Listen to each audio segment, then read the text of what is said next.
All right, so now let's talk about pausing. All right, I have a lot of little post-it notes with my list of things that I want to tell you. I'm doing it this way. This is not the way I usually do it because I want to show you what it looks like when you have notes. Yeah, when you have notes instead of sentences. I'm not going to be reading any sentences. I just have notes. And this is what it looks like when you're giving a short presentation with notes. Okay. So, I have an article that I'm going to give you. This is going to talk about the place of pauses. To pause, what does pausing actually mean? Just means not talking. Yeah. My coffee. When you're in a conversation with somebody, pausing is also important, but it can be kind of awkward. For when I was younger, for the beginning part of my life, I couldn't handle the stress of silences during conversation. And when they appeared, I would immediately ask a question or try to say something or talk. Blah, blah, blah, blah, blah. The older I get, the more important I know those silences are because it gives the other person a chance to let their brain catch up to what they're thinking about, what the next thing they want to say is. Those pauses are just as important for the other person in a conversation as they are for you. So in conversation, you may want to jump in and keep it going during pauses, but sometimes those pauses are nice because they give you a chance to think. The same thing is true for pausing during a presentation. You have a lot of information that you want to give.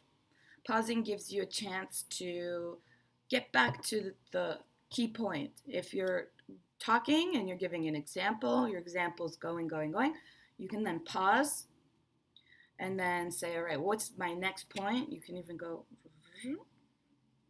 and go back up. All right. So pauses can also convey emotion,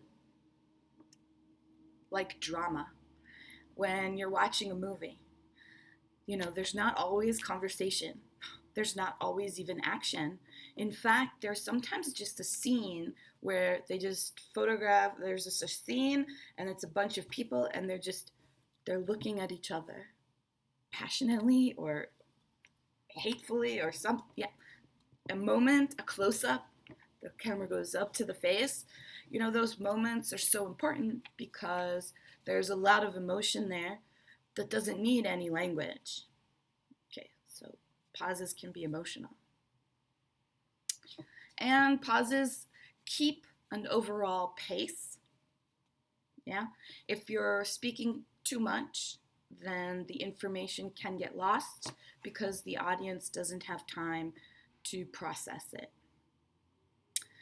That time there is also for you, as we said, the first point, for me to catch up with what I'm thinking or to get back to my main point. That's the overall pace. It can be an emotional tool, it can be a dramatic or theatrical tool, and it can help the audience keep track of a large quantity of information. Remember, even my lessons are 20 minutes. If I just talked the whole time, it would be too much and you would just pause the video. I don't know if you've done it and so this makes sense, but if I was just talking all the time with no pauses, you would pause the video, I bet. All right. Another thing pauses are good for is it gives you a very small moment where you can you can decide what to say next. A lot of people use filler words. All right, so and like filler words, those are not so good. So we're actually going to talk about how to stop using those in the next class. So don't worry, I'm getting there. Okay.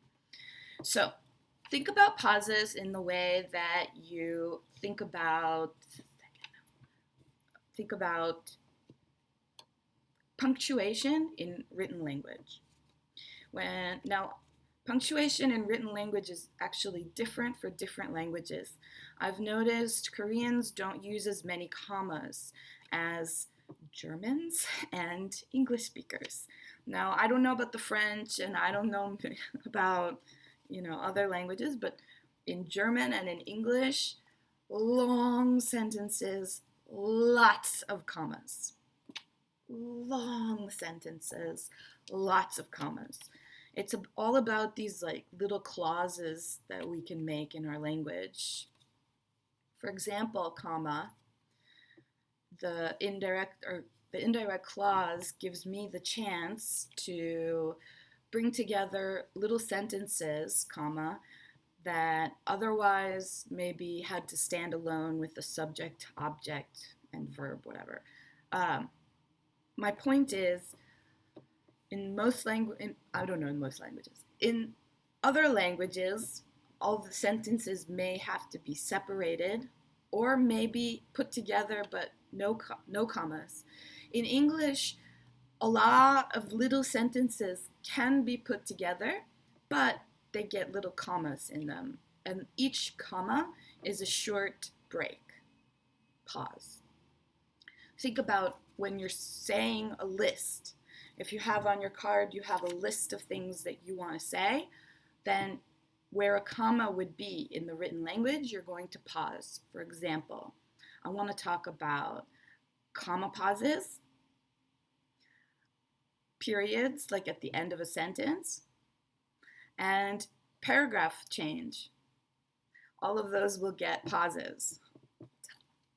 I'm like giving you the information and I'm doing it at the same time. So excited. All right. So the next one is a sentence pause, and that would be where the period is, right? If there's a period at the end of the sentence, you take a pause that's a little bit longer. Okay. So the first one is a comma and the second one is a period. When you're practicing your pausing, you can decide how long each pause is going to be. Just make sure that the clause pause, where the comma would be, the clause pause is shorter than the period pause. The period pause, where the period in a sentence would be, that one's going to be a little longer. Okay. And a paragraph pause. A paragraph pause is going to be the longest because you're going from one idea to the next idea, right? So that pause is going to have to be a little bit longer.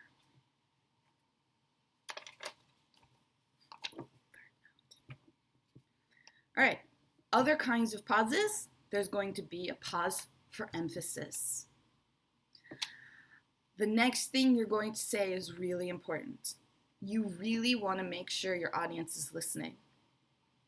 One way to get that attention is to simply stop talking. Everyone's attention is now refocused. Say your important thing and then pause again. That second pause is there to indicate to people that piece of information stands there between two pauses because it's that important. That's emphasis. That means you don't have to do the big, grand hand gesture, right? You don't have to do that. You can use silence, also powerful. All right. After a rhetorical question, we're going to talk about rhetorical questions. Just so you know what it is, a rhetorical question is a question that needs no answer. I'm not expecting you to answer me. So when I say, how was your day today? Usually that's me asking you a question, right? But sometimes culturally in America, when someone says, how was your day today? You're supposed to just answer, yes, thank you. Not a real question. It's a rhetorical question. It's the same as saying, good morning. Okay. In presentations, we also use rhetorical questions. We use them as a tool, so we will talk about them in a later lesson. For now, just know when we're asking a question and we're not even if we're not expecting a response, because this is a presentation, we still pause to give the audience a chance to think about what would their answer be. We want our sales to go up, don't we? No one's gonna, you're not waiting for them to go, yeah! That's a rhetorical question. The answer is, of course we want our sales to go up. Nobody in this company wants our sales to go down, right? So, rhetorical question. We all know the answer is yes, but I'm using it as a tool we can talk about why you use it. We can talk about when to use it. Don't worry. Here the point is just, we pause at the end of that question even though we're not expecting an answer. It's like this is like a preview to another lesson. Okay. New visuals. All right.